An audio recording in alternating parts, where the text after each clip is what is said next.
H. G. Wells, The War That Will End War, Part 2, The Sword of Peace.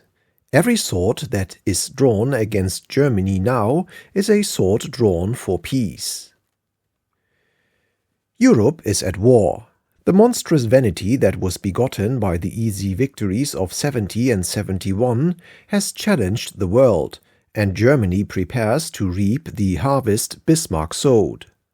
That trampling, drilling foolery in the heart of Europe that has arrested civilization and darkened the hopes of mankind for 40 years. German imperialism, German militarism, has struck its inevitable blow. The victory of Germany will mean the permanent enthronement of the war god over all human affairs. The defeat of Germany may open the way to disarmament and peace throughout the earth. To those who love peace, there can be no other hope in the present conflict than the defeat, the utter discrediting of the German legend, the ending for good and all of the blood and iron superstition, of Krupp, flag-wagging Teutonic Kiplingism, and all that criminal sham efficiency that centers in Berlin. Never was war so righteous as war against Germany now. Never has any state in the world so clamored for punishment. But be it remembered that Europe's quarrel is with the German state, not with the German people, with a system and not with a race. The older tradition of Germany is a pacific and civilizing tradition. The temperament of the mass of German people is kindly, sane, and amiable. Disaster to the German army, if it is accompanied by any such memorable wrong as dismemberment or intolerable indignity, will mean the restoration of the greatest people in Europe to the fellowship of Western nations. The role of England in this huge struggle is plain as daylight. We have to fight. If only on account of the Luxembourg outrage, we have to fight. If we do not fight, England will cease to be a country to be proud of.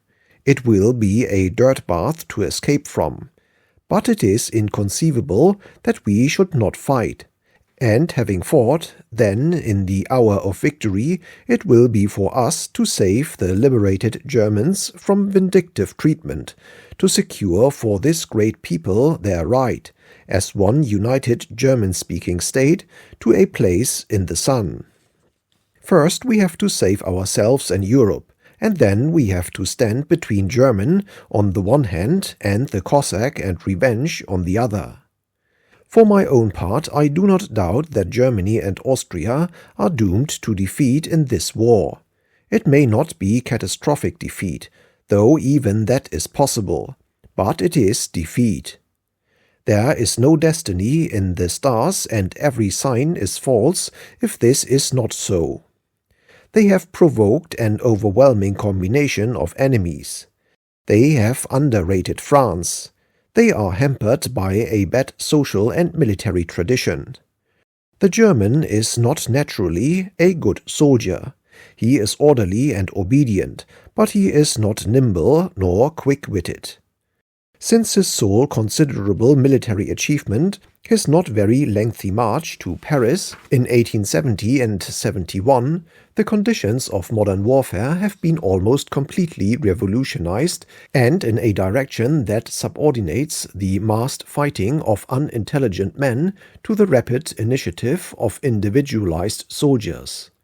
And on the other hand, since those years of disaster, the Frenchman has learned the lesson of humility. He is prepared now somberly for a somber struggle. His is the gravity that precedes astonishing victories.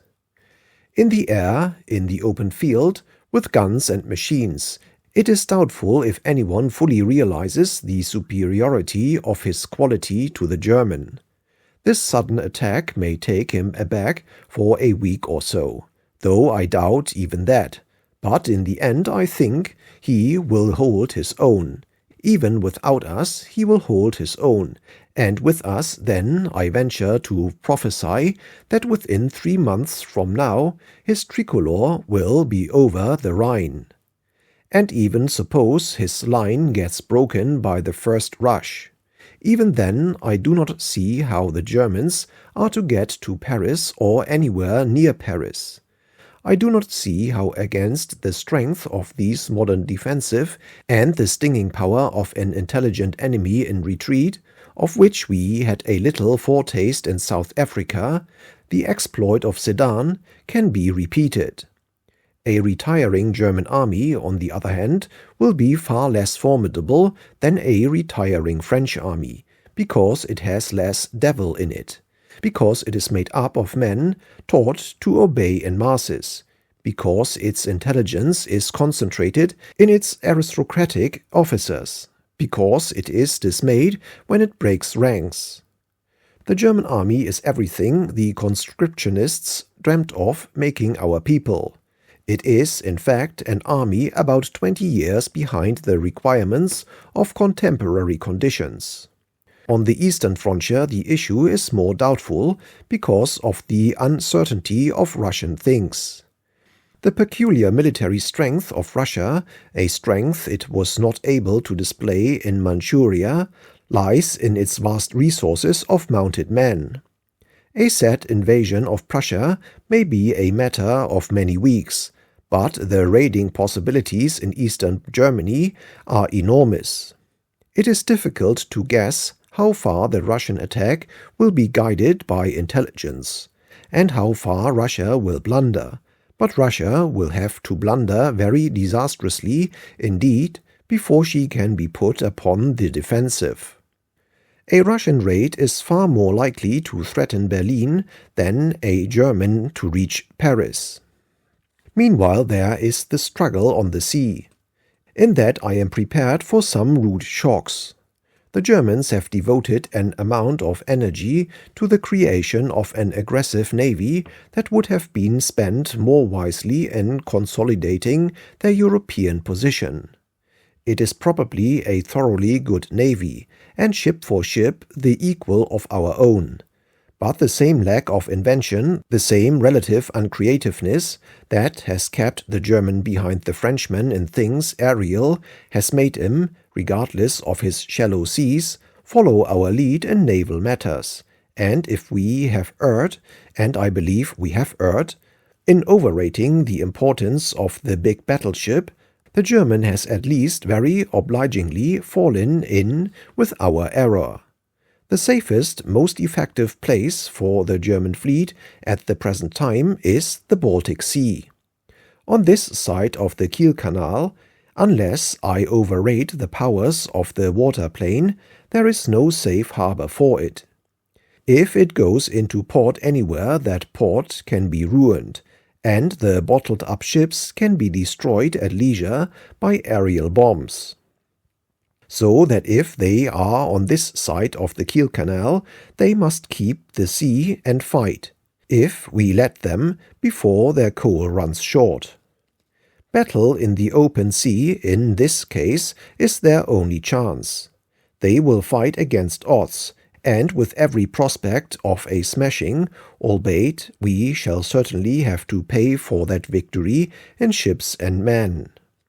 In the Baltic we shall not be able to get at them without the participation of Denmark, and they may have a considerable use against Russia. But in the end, even there, mine and aeroplane and destroyer should do their work. So I reckon that Germany will be held east and west, and that she will get her fleet practically destroyed. We ought also to be able to sweep her shipping off the seas, and lower her flag forever in Africa and Asia and the Pacific. All the probabilities, it seems to me, point to that. There is no reason why Italy should not stick to her present neutrality, and there is considerable inducement close at hand for both Denmark and Japan to join in, directly they are convinced of the failure of the first big rush on the part of Germany.